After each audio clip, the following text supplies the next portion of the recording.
Hey everyone, welcome. Today I want to show you the essential Sharpie tattoo kit. This one is art bin, but you can get anything. You can throw them in a Ziploc bag if you want, but here is what's in mine. I've got a bunch of Sharpies. I'll show you those in a second. I've got some printouts of different fonts for reference for lettering and tattoo fonts I like. And I actually have an Old English lettering guide. Check this bad boy out. This is where you can actually use this as a stencil in Old English.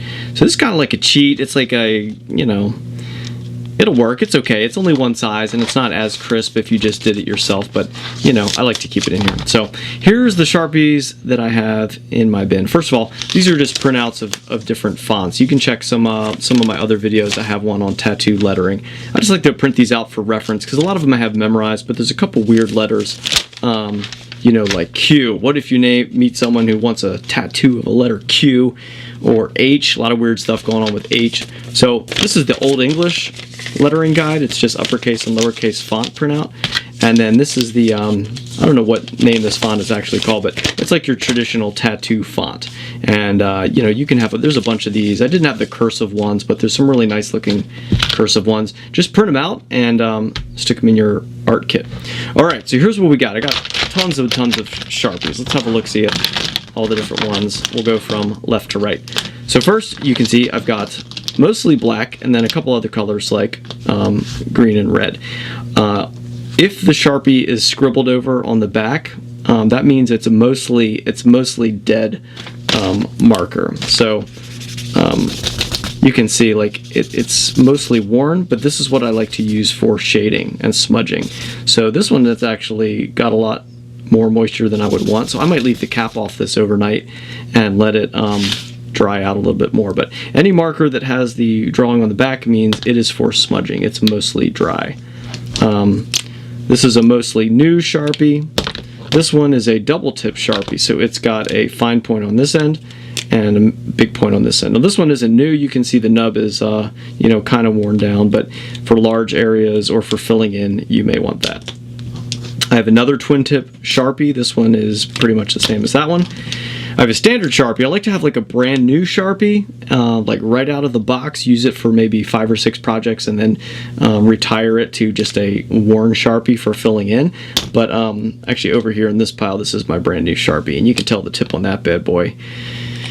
You could do surgery with that thing, it's so sharp. All right, so I have another Sharpie. This one is a really worn point, and I wonder if it's at the point yet where it can be a smudger. It's not a smudger yet, it's still got a little life left in it, but you never know, just keep it in my collection. Now over here I've got a bunch of fine points, and to be honest, I like using just a brand new one of these for fine points. But if I don't have a brand new one or I'm doing some real detail work, I'll switch to the Sharpie Ultrafine. And you can see the Ultrafine tip is ultrafine, but be aware that there is a color difference in how it applies to your skin based on whether you're using the regular Sharpie or the Ultrafine point. So I like to stay away from these unless I absolutely have to for detail, because I feel like these have a slightly more copper brown metallic kind of look on the skin than the traditional like Sharpie brand does. But in the same, here you can see I have the same sort of identification structure. I've got this one scribbled out because this one is mostly dead.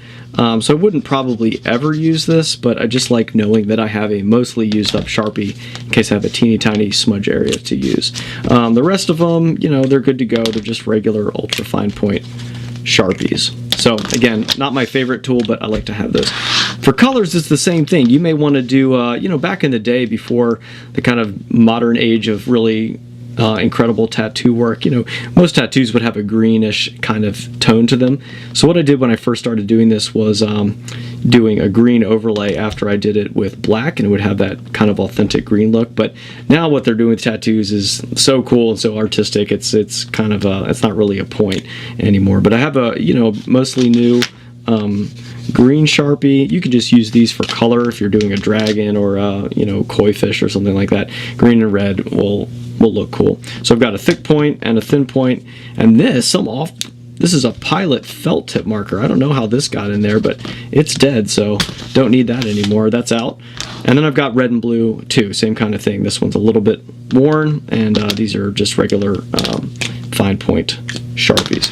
So that's everything in my tattoo kit. The only other tool that you're going to need is your smudgy finger. And you'll check out in the next couple of videos I'm going to do about how to use mostly worn Sharpies, specifically the regular fine point one, to do some pretty cool and realistic smudging looks. So that's really all that you're going to need. This is my tattoo kit. Thanks Sharpie brand, thanks Statler brand for that super cool guide, thanks Internet for the contribution of your fonts, and lastly, thanks Art Bin for this super cool little portable case thing. All right, that's all for today.